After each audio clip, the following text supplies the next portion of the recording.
आज़ाद कश्मीर के गांव मेहंडेला में 20-25 अफराद जो हैं असले के साथ दाखिल। ये क्या है मामला, ये आपके सामने रखेंगे।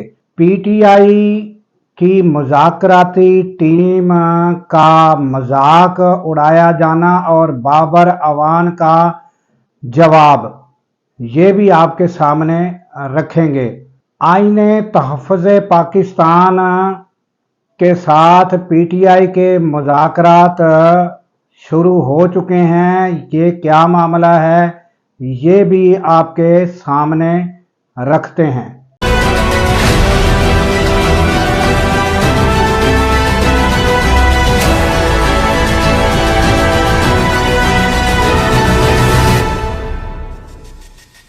अस्सलाम वालेकुम, मैं हूं अब्दुल गफ़ार।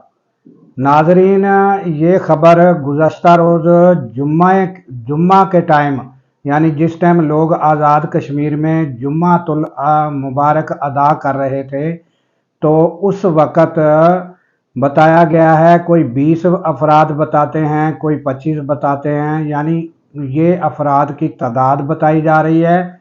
और ये बताया गया है कि वो असला से लेस अफराद दाखिल हुए हैं। वो गांव में घूमते रहे और तस्वीर बनाते रहे। उसके बाद जब जुमा हो गया, लोग बाहर निकले, उन्होंने देखा तो फिर असले के साथ लेस उन्होंने उन पर फायरिंग खोल दी और उन्होंने भी आगे से जवाबी फायरिंग की और बाकायदा फायरिंग का तबादला होता रहा और फिर वो जो है वो फायरिंग करते हुए पसपा हो गए। तो इसमें यानी कि ये मामला सामने आया और इसमें एक सहाफ़ी हैं बशारत राजा, उन्होंने यानी कि इसे जो है ख़बर को ब्रेक किया है और बताया है। और हमने फिर भी वो ख़बर जो है वो नहीं दी। उसके बाद फिर जो है सभी काज़मी हैं, उन्होंने भी इस ख़बर को बताया है। इस तरह यानी कि 2-3 जो एंकर हैं उन्होंने ये ख़बर बताई है। तो फिर हमने भी ये ख़बर जो है मालूमात के बाद आपके आगे रख दी है। इंडिया से यानी आज़ाद कश्मीर के गांव मेहंडेला यानी मीम है मेहंडेला, तो ये इसमें दाखिल हुए। तो ये जो यानी मामला है, ये यानी वहाँ के जो सरकारी यानी डीसी वगैरह या दूसरे, उन्होंने तो इसको बताया नहीं है, ना ही वो आगे कोई ख़बर उन्होंने तस्दीक की है। तो ये सहाफ़ियों तक ख़बर महदूद है और ये हमने आपके सामने रख दी है। और वो जो थे, वो जो दाखिल होने वाले थे, वो क्या कोई फ़ौज के अफराद थे, इंडियन फ़ौज थी या इंडियन सिविलियन थे, या वो बॉर्डर से कैसे इतने लोग असला के साथ अंदर आए, किस मकासद के साथ आए, और फिर ये फायरिंग का होना, ये यानी इंतहाई परेशान कुन तो है। तो ये ख़बर आपके सामने रख दी है। और इसके अलावा दूसरा जो है, ये जो कमेटी पीटीआई ने तश्कील दी थी, तो वो कमेटी जो है मुज़ाकराती कमेटी, उसका यानी कि तरह तरह से जो यानी कि नून लीग के मिनिस्टर हैं, तो उन्होंने मजाक उड़ाना शुरू कर दिया। तो वो जो है उसके बाद एक एंकर जो हैं, एक यूट्यूबर हैं कह लें, उन्होंने कोई बाबर अवान से सवाल किया इसी बारे में कि वो मजाक उड़ाया जा रहा है या इस तरह। तो उन्होंने एक मुफस्सल उसका बड़ी तफसील से जवाब दिया है और उन्होंने फिर सिविल नाफरमानी का भी बता दिया है। तो वो आप पहले ये सुन लें, उसके बाद आगे जो पीटीआई की क्या हिकमत अमली है ये भी आपके सामने रखा। तफसीलात हैं वो हुकूमत पाकिस्तान के पास हैं। रियासत इनकार नहीं कर सकती कि मेरा आदमी कोई गुम है। जिसका बच्चा गुम हो जाए उसको नींद आती है। ये अगर रियासत माँ जैसी है, सुतीली माँ जैसी भी है, पड़ोसन जैसी भी है, तो तब भी इसको नहीं सोना चाहिए कि जो गुमशुदा लोग हैं उनके नाम और नंबर रियासत बताए, नंबर 1।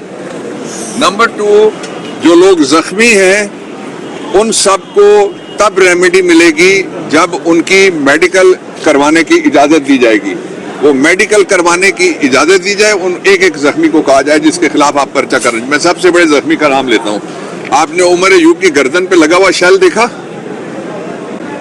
उसका पर्चा नहीं हो रहा, पर्चा होना चाहिए। और मैं आईजी केपी से कहता हूं, मुझे इसकी परवाह नहीं है कि वो हमारी गवर्नमेंट का आईजी है। आईजी उमर अयूब वाला पर्चा दर्ज करो। कैसे तुम इनकार कर सकते हो? कैसे तुम मुल्जिमों के साथ में जाके उनकी हिमायत कर सकते हो? दो, तीसरा ये है कि जो शहीद हैं, जिस घर के बच्चे मरे हैं, आप सारे जानते हैं, जहां जहां उनके जनाजे हो रहे हैं वो सारे, ये इस कदर बेरहम, बेशर्म और बेहया निजाम है कि जिसके मैनेजर्स ये कहते हैं कि अगर कोई बंदा मरा है तो मुझे जरा ला के दिखाओ। अब मैं ये नहीं कहना चाहता कि इनका बाप दादा कब मरा था, वो भी साबित करने के लिए कोई इनको कह सकता है ना, इसके साथ का जो सवाल ये कर रहे हैं, इनको ऐसा कोई सवाल पूछ सकता है। जो सबसे बड़ी बात है वो ये है कि जो मिडिल ईस्ट की ताज़ा सिचुएशन है, उसके बाद जो सबसे बड़ा खतरा है मिडिल ईस्ट के ममालिक से ज्यादा वो दो मुल्कों को दरपेश आएगा। ये मैं मिडिल ईस्ट पे मेरी नजर है, वहां मैं एक यूनिवर्सिटी में रह के आया हूँ और मैं अरबी मीडिया फॉलो करता हूँ। सिर्फ एक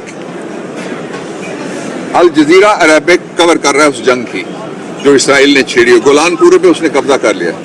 वो 35 किलोमीटर दूर एक चोटी पे आके बैठ गया है और जो इसराइल का वजीर आजम है उसने कहा है कि मैं आई विल चेंज, ये उसके लफ्ज हैं, I will change the face of the middle east. और मिडिल ईस्ट में तो छोटी छोटी रियासतें और अफवाज भी वाजबी हैं अक्सर, लेकिन जो दो बड़े ममालिक हैं वो निशाना है इस सारी कैंपेन का, एक ईरान है और दूसरा पाकिस्तान है। और पाकिस्तान के अंदर जो भी मैनेजर्स बैठे हुए हैं उनको आज की फिक्र है, अपने आज की फिक्र है, अपने कल की फिक्र है। मुझे गारंटी दो मेरे खिलाफ कुछ नहीं होगा, मुझे कोई गारंटी तो दे इमरान खान की, मुझे कोई गारंटी दे पाकिस्तान तहरीक इंसाफ की। पाकिस्तान की गारंटी का सवाल है, किसी फर्द की गारंटी का सवाल नहीं है। इमरान खान ने कब किसी को कहा मुझे कोई गारंटी दो, और कब उसने कहा कि मुझे छोड़ने की गारंटी दो, कब वो बाहर जाने की गारंटी उसने कहा मुझे दो। कोई गारंटी मत मांगो।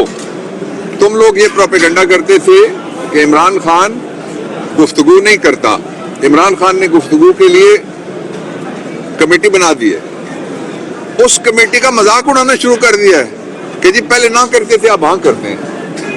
बेशर्मों, बेशर्मी में भी कुछ उसूल होते होंगे। तुमने तो सारी उतार के फेंक दी है, जितनी शर्म थी, जितनी हया थी। और अगर ये तुम समझते हो कि कोई गुफ्तगू हमने नहीं करनी, तो फिर एक मुहिम तो चल पड़ी है, वो लोगों ने खुद चलाई हुई है। वो तहरीक इंसाफ ने नहीं चलाई, लोगों ने चलाई हुई है बायकॉट वाली मुहिम, हमने नहीं चलाई, हमें पता ही नहीं था। तो फिर गुफ्तगू भी नहीं करनी, शहीदों के नाम भी नहीं बताने, पर्चे भी बंद नहीं करने, हमारे पर्चे दर्ज नहीं करने। तो फिर पाकिस्तान बनने से पहले भी ये तहरीक चली थी, पाकिस्तान बनने के बाद भी ये तहरीक चली है, उसके लिए तैयार हो जाओ सिविल नाफरमानी। तो नाजरीन, आपने बाबर अवान का जो जवाब है वो और पीटीआई की कुछ हिकमत अमली जो है वो भी आपने सुन ली है। उसके बाद तहफ़्फ़ुज़ आइन पाकिस्तान में जो दीगर जमातों के लोग शामिल थे, अब पीटीआई ने उनके साथ राब्ते शुरू कर दिए हैं, क्योंकि बाज़ पीटीआई के लोगों के भी और बाज़ एंकर के भी, और यानी ये बातें उनकी तरफ से की जा रही थी कि उन पार्टियों को साथ लेकर क्यों नहीं चला जा रहा। तो उस सिलसिले में उन्होंने उनसे राब्ते किए हैं।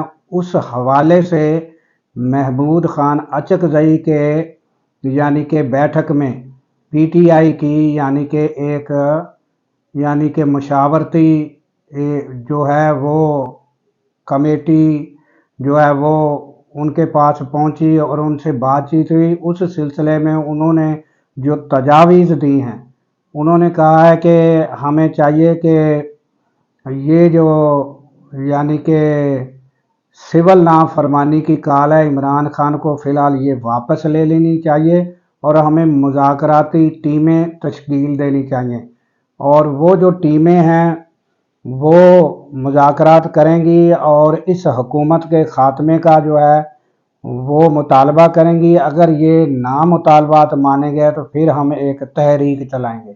तो ये एक यानी लंबा प्रोसेस उन्होंने बताया है। इस पर जो है वो لوگ کمنٹس کر سکتے ہیں کہ یہ پروسیس کیا ان کی تجویز ٹھیک ہے، بلکہ جو میرا اپنا ذاتی خیال ہے تو یہ یعنی تحریکیں اور سارے جلسے جلوس احتجاج تو ہو چکے ہیں اور سارا کر کے دیکھ لیا ہے، اور جو 26 نومبر کو جو جلوس اور جو احتجاج ہوا اس میں کیا پی ٹی آئی نے یہ جو تنظیمیں دیگر تھی ان کو کیا نہیں کہا تھا کہ ہمارا ساتھ دیں؟ تو یہ سوال ہے ایک جس کا جواب ہونا چاہیے۔ اگر کہا تھا ان کو تو پھر وہ کہاں تھی اور انہوں نے کیوں نہیں ساتھ دیا؟ تو یہ مجھے بھی اس چیز کا جواب کا انتظار ہے کہ اگر ان کو کہا تھا اور انہوں نے ساتھ نہیں دیا یا ساتھ نہیں تھی تو پھر تو وہ تنظیموں کی ایک سامنے آ جاتا ہے کہ ان کا رویہ۔ اگر نہیں کہا تو پھر پی ٹی آئی کی جو ہے یہ غفلت ہے اور یہ درست اقدام نہیں تھا کہ اس احتجاج میں ان تنظیموں کو ساتھ لے کر کیوں نہیں چلے۔ تو یہ ایک سوال ہے، اس پر آپ لوگ کمنٹس بھی کر سکتے ہیں، اور اس کے ساتھ ہی دیجیے اجازت اس دعا کے ساتھ کہ اللہ تعالیٰ پاکستان کی خیر فرمائے، پاکستان کی سرحدوں کی خیر فرمائے، اور سرحدوں پر مامور ہمارے جوانوں کو اللہ تعالیٰ شاد و آباد رکھے، کیونکہ جب ہم سو رہے ہوتے ہیں وہ جاگ رہے ہوتے ہیں۔